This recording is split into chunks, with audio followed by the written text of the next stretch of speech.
Hello guys, welcome back to another blog. और आज हम लोग फिर से जा रहे हैं अपनी एक और गाड़ी की सर्विस कराने। या इस बार जो पीके वाली फॉर्च्यूनर है 4x4 उसकी सर्विस कराने 40,000 वाली। गाड़ी चल चुकी है, कितनी दिखाऊं वो दिखाता हूँ। गाड़ी गाइस चल चुकी है, अरे यार रुको, 40,382। हाँ तो भाई 40,000 वाली सर्विस। एड ब्लू की लाइट भी जल चुकी है। एड ब्लू की रेंज बची 1310। तो यही सब काम है, बाकी देखते हैं 40,000 वाली सर्विस में क्या क्या होगा गाड़ी में।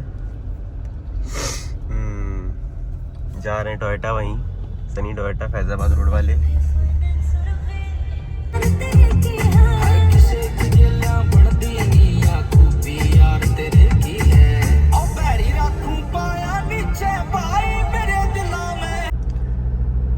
गाइस रोड पे चल ही रहे हैं तो बहुत सीरियस टॉपिक है जिसके बारे में बात करनी चाहिए कि रोड सेफ्टी क्या बची है आज की डेट में। कुछ भी नहीं बची है, कोई कहीं भी चलता है, सिविक सेंस किसी को है नहीं।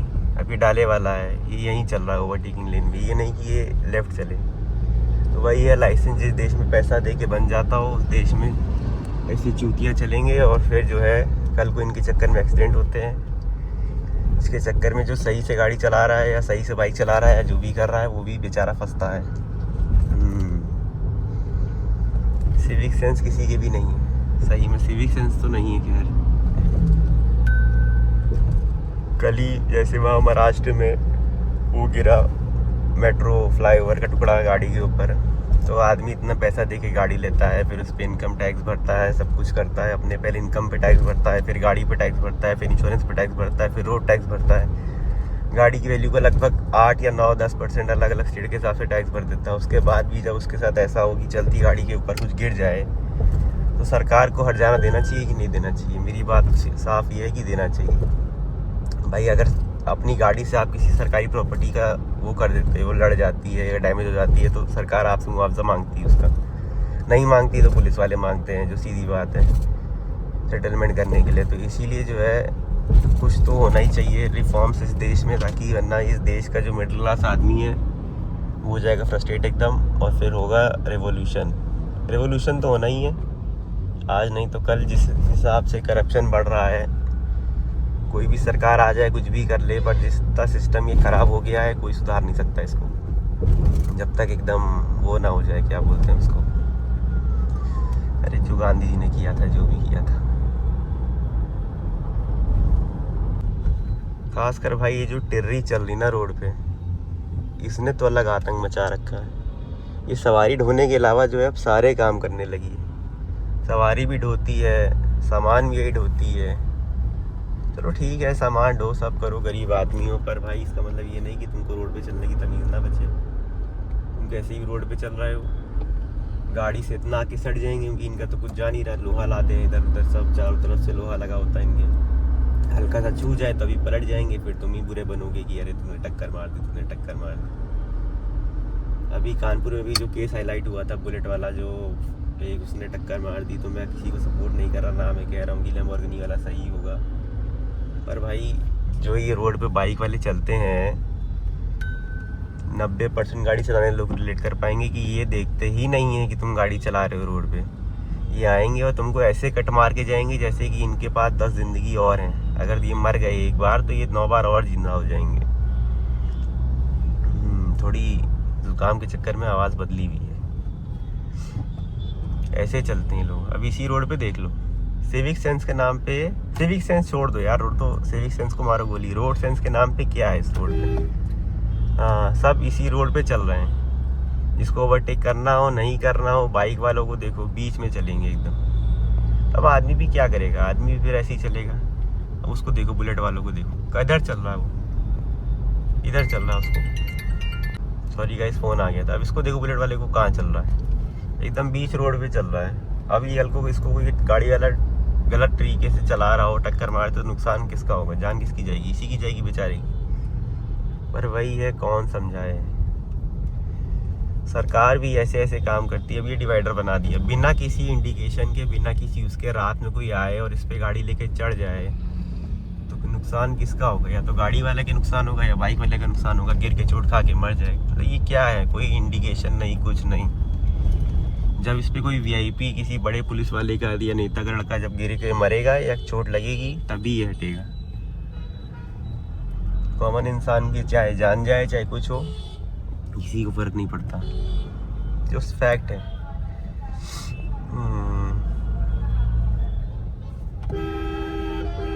वैसे तो मैं खुद ही प्रो बीजेपी हूँ एकदम, बट वही है कि कोई भी सरकार परफेक्ट नहीं हो सकती। ये है कि जो अभी जितने ऑप्शन है उसमें सबसे अच्छी बीजेपी है। बट अकेले मोदी योगी भी क्या ही कर लेंगे, मोदी योगी जी भी क्या ही कर लेंगे, बड़े हैं, जी लगाना चाहिए नाम के आगे।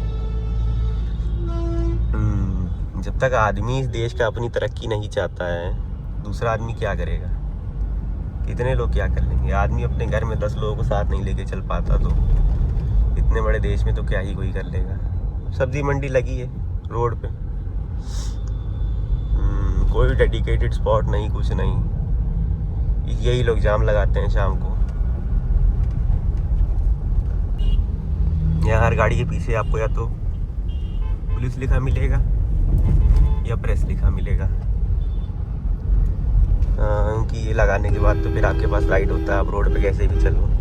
देखो भाई साहब का इंडिकेटर, ORVM सब बंद है और भाई साहब बिना देखे इसी लेन में चले आ रहे हैं।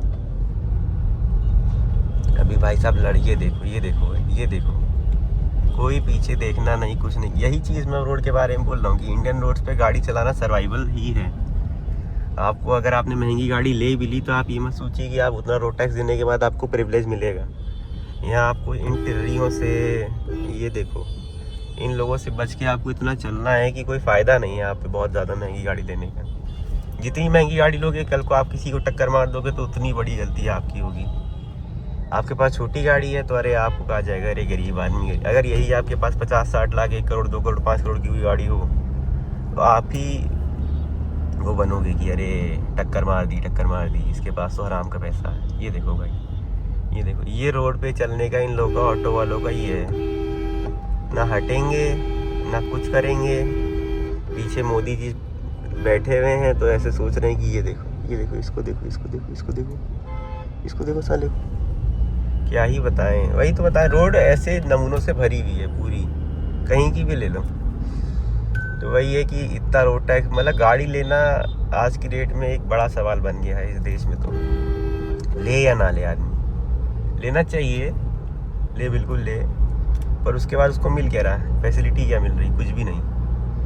इतनी महंगी गाड़ी लेते हो, क्या उस पर अलग से कोई टोल टैक्स का लेन बने? मैं तो कहूँ टोल टैक्स पे सिर्फ अलग से ले होनी चाहिए। जितनी महंगी गाड़ी उतनी जल्दी निकालो, उतना कम उससे टैक्स लो भाई। जब एक बार फ्रंट पे तुम उससे इतना टैक्स ले रहे हो तो फिर क्या मतलब बनता है बार बार उससे टैक्स लेने का? कुछ तो फैसिलिटी दो। जब महंगी गाड़ी पे आप इतना सेस ले रहे हो, सेस लेते हो, GST लेते हो, सब कुछ कर रहे हो, GST 40% है, तो कुछ तो, क्या आदमी को इस देश में पैसा देने के बाद बेनिफिट क्या मिल रहा है? कुछ भी नहीं मिल रहा है।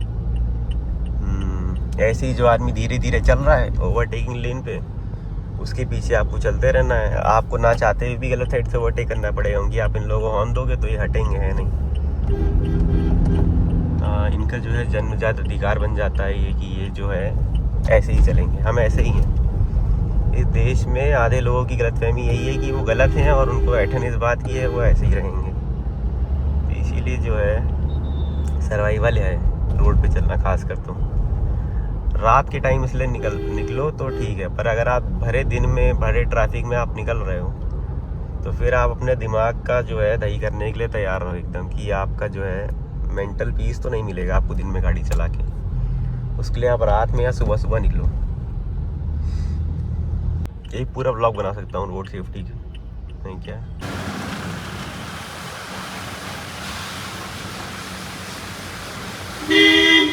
गाइस गाड़ी गई सर्विस के अंदर। यहाँ हर बार की तरह भीड़ बहुत है, तो तब भी बहुत कम भीड़ हो गई है। पहले बहुत ज़्यादा भीड़ होती थी, पहले एक ही था ना, पहले था, अभी भी एंडिंग चल गया है, तो आदमी बहुत चला जाता है।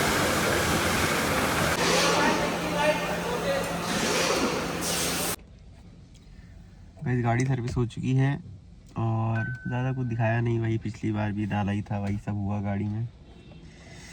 और उसके बाद बस अब वॉशिंग करेंगे क्या वॉशिंग करवाएंगे, वॉशिंग करवा के घर चले जाएंगे। लगभग देखते हैं इसका बिल कितने का बनता है भाई, 10-12 हज़ार का बनेगा जहाँ तक।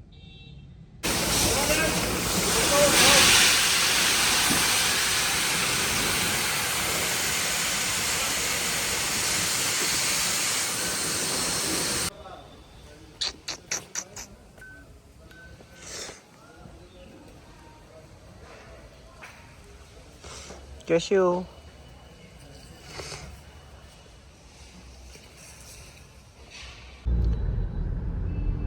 सर्विस हो गई गाइस और टाइम हो रहा है 2 बजे एग्जैक्टली 2 बजे हैं। बिल आया हमारी गाड़ी का 17,232 या 232 रुपये का।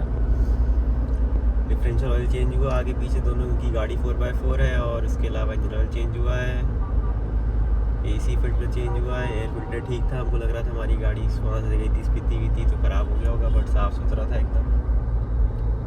और बाकी और कुछ तो कराया नहीं, और कुछ अलाइनमेंट बैलेंसिंग की नीड थी नहीं। गाड़ी मस्त चमक गई है अंदर बाहर से दोनों तरफ से, साफ़ सुथरी एकदम। कंपनी में ये है कि वॉशिंग तो तगड़ी करते हैं एकदम, उठा के गाड़ी को अंडर बॉडी जो उसकी साफ़ करते हैं। बाहर कितनी भी महंगी वॉशिंग करा लो वो बात नहीं आती है। बस यही है, जा रहे हैं घर उसी रास्ते से जिस रास्ते आए थे। भगवान जी का कपड़ा सीधा कर देते हैं, थोड़ा टेढ़ा हो गया था। अभी तो मैंने ये कल नया एक वो लिया है, पर इसका मुझे कुछ लग नहीं रहा कुछ बढ़िया आइटम है, वर्थ इट नहीं। उससे अच्छा तो वो 50 रुपये वाला जो आता है स्टॉप ऑर्डर वो ठीक होता है। लगा तो गाड़ी महकती है 10 दिन तो पूरा बढ़िया से महकती है। बाकी इस व्लॉग में और तो कुछ था नहीं, सर्विस में क्या ही दिखाता मैं, तो मैंने सोचा ऐसे ही बस जनरल बात करी जाए, ऐसा व्लॉग बनाया जाए, थोड़ा देखा जाए। और हम लोग क्या बोलते हैं और क्या, बस यही तक था।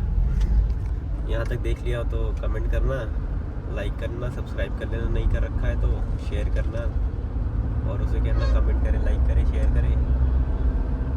बाकी फिर मिलते हैं फिर किसी और व्लॉग में। Bye bye.